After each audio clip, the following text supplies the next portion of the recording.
Que houve falta de segurança, e eu queria dizer para vocês que todas essas pessoas que fizeram isso serão encontradas e serão punidas. Eles vão perceber que a democracia, ela garante o direito de liberdade, ela garante o direito de livre comunicação, de livre expressão, mas ela também exige que as pessoas respeitem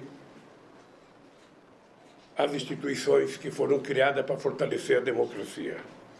E essas pessoas, esses vândalos, que a gente poderia chamar de nazistas fanáticos, de stalinistas fanáticos, ou melhor, de stalinistas não, de fascistas fanáticos, sabe, fizeram o que nunca foi feito na história desse país.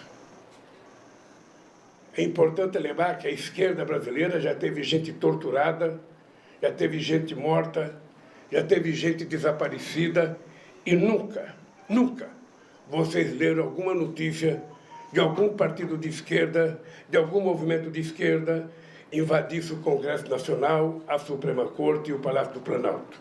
Não tem precedente na história do nosso país. Não existe precedente o que essa gente fez, e por isso essa gente terá que ser punida. E nós, inclusive, vamos descobrir quem são os financiadores desses vândalos que foram a Brasília. Nós vamos descobrir os financiadores e todos eles pagarão com a força da lei esse gesto de irresponsabilidade, esse gesto antidemocrático e esse gesto de vândalos e de fascistas. Eu vou ler para vocês o decreto que eu vou assinar agora. Segura aqui para mim, Jorge.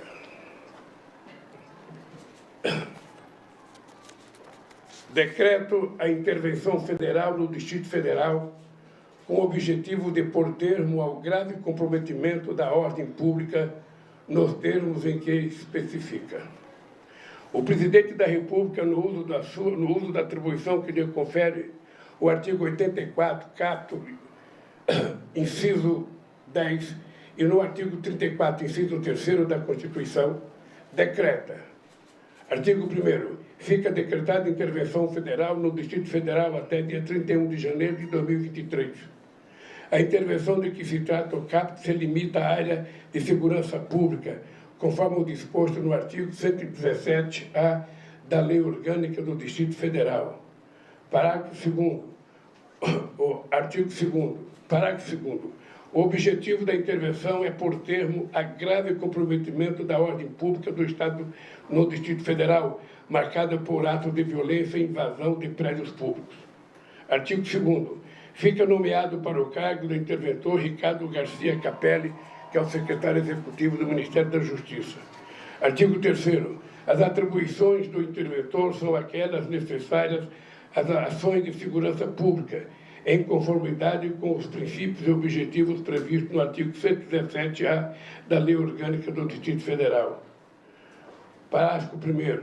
O interventor fica subordinado ao Presidente da República e não está sujeito às normas distritais que conflitarem com as medidas necessárias à execução da intervenção. Parágrafo 2º.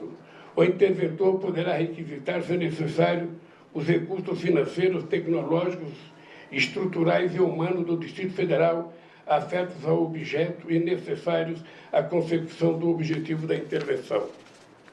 Parágrafo 3º. O interventor poderá requisitar a quaisquer órgãos civis e militares da Administração Pública Federal os meios necessários para a consecução do objetivo da intervenção. Parágrafo 4º.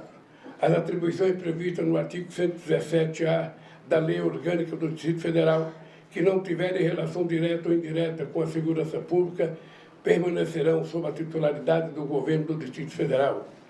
Parágrafo 5º.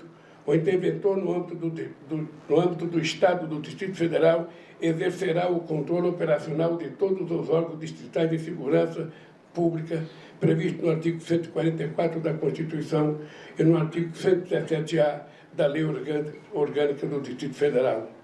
Artigo 4º.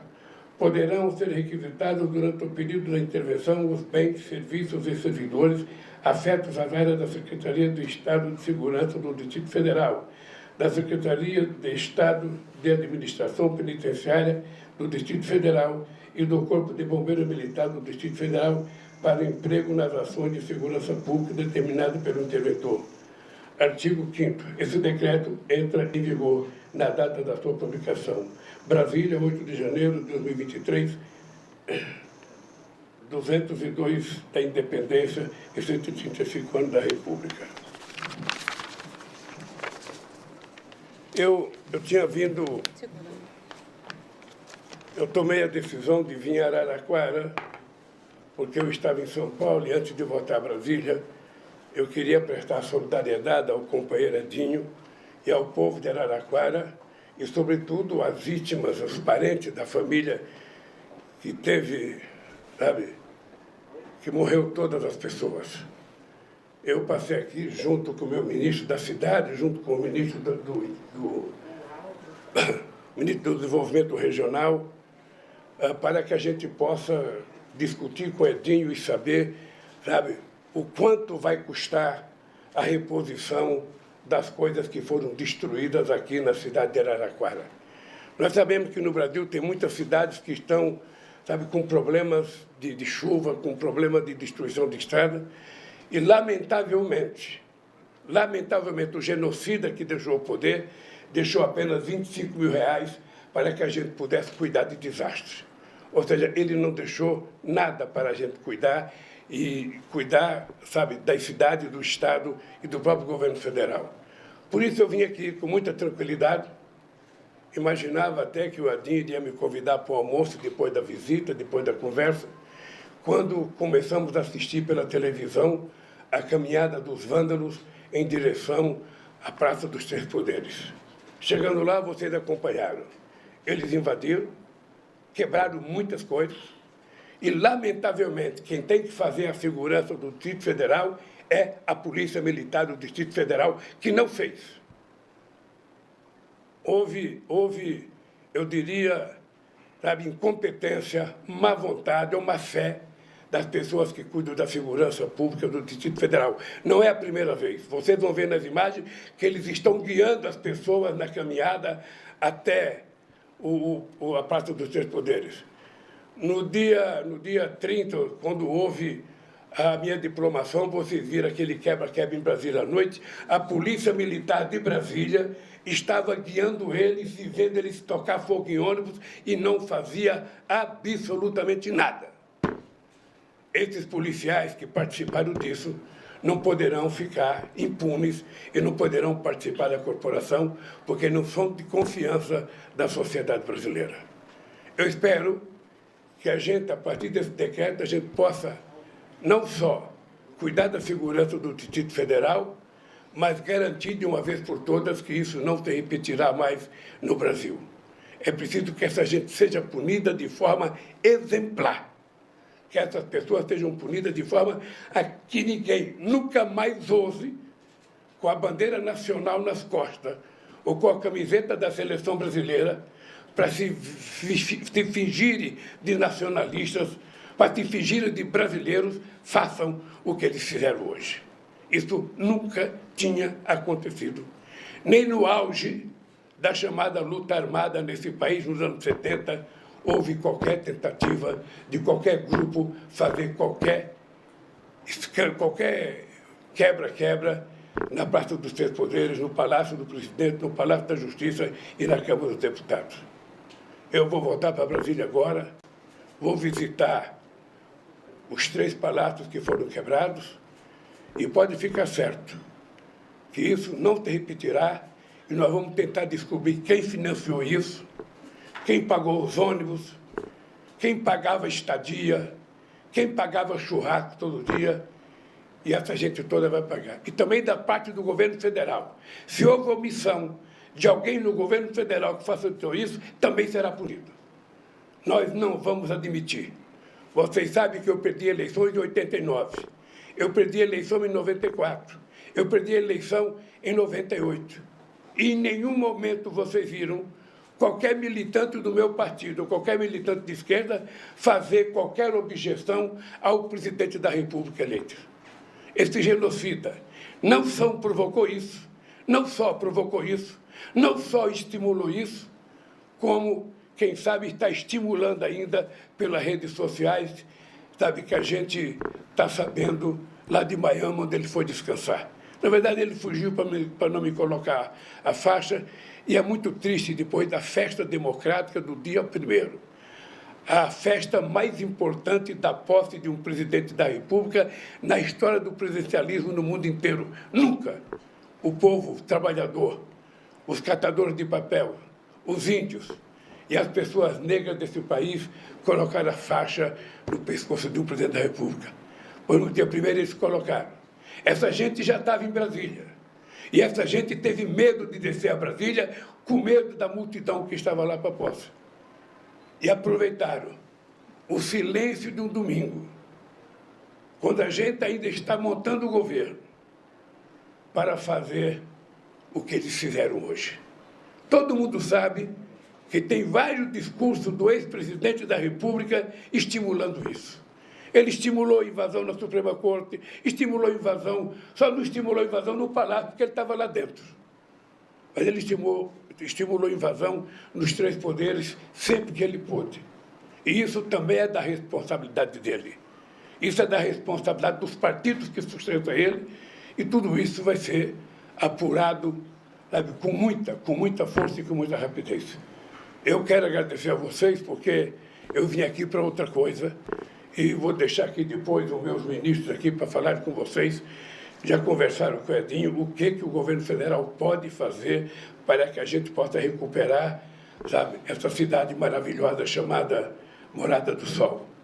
Eu quero Edinho, dizer para você que eu vou, quarta-feira, receber o governador do estado em Brasília. E eu vou falar com ele que agora é a hora da gente provar que o antifederatismo precisa funcionar. A prefeitura vai utilizar o dinheiro que ela pode utilizar, o Estado precisa colocar dinheiro e o governo federal colocar dinheiro, porque o povo de Araraquara paga imposto, e esse imposto vai para São Paulo, vai para o Brasil, e a gente deve devolvê-lo em forma de benefício para recuperar os prejuízos que a natureza causou.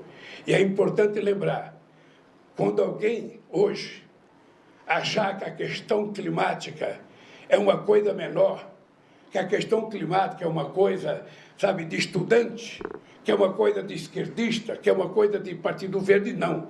A questão climática é uma coisa que está mudando por causa da irresponsabilidade do ser humano. O ser humano é o único animal capaz de destruir as coisas que prejudicam ele mesmo. É por isso que muita gente que estava em Brasília hoje, quem sabe seja garimpeiros, sabe, garimpeiros ilegais, quem sabe sejam madeireiros ilegais. O cidadão não tem o direito de cortar uma árvore que tem 300 anos na Amazônia, que é de todos os 215 milhões de brasileiros, cortar para ele ganhar dinheiro. Se ele quer utilizar madeira para ganhar dinheiro, ele que plante, espera ela crescer, e aí corte quantas madeiras ele quiser. Mas ele não pode cortar aquilo que é patrimônio de toda a humanidade e, sobretudo, patrimônio do povo brasileiro. Essa gente estava hoje lá. O agronegócio, sabe, maldoso, aquele agronegócio que quer utilizar agrotóxicos sem nenhum respeito à saúde humana, possivelmente também estava lá. E essa gente toda vai ser investigada, vai ser apurada e será punida. Por isso, Edinho, eu peço desculpa aqui de não ter podido fazer o que eu vim fazer aqui, mas os meus 2 ministros vão falar com vocês agora e nós vamos distribuir cópia do decreto para vocês. Eu não sei se já está na internet, eles podem pegar, vocês podem pegar a cópia do decreto. No mais, gente, obrigado. Eu espero voltar a Araraquara. O Edinho está me devendo aqui há muito tempo um almoço e eu virei cobrar dele esse almoço, tá? Obrigado, gente. O senhor falou que o presidente, o senhor vai para Brasília agora? O senhor conversou com o governador? Eu estou pensando em voltar. Ele não estava lá. Ele não estava lá. Sabe, o secretário de segurança dele, todo mundo sabe a fama dele de ser conivente com as manifestações. Sabe, então, a intervenção vai cuidar disso. Tá, gente? Obrigado. Obrigado, pessoal. Obrigado. Você fica um pouquinho e fala com ele.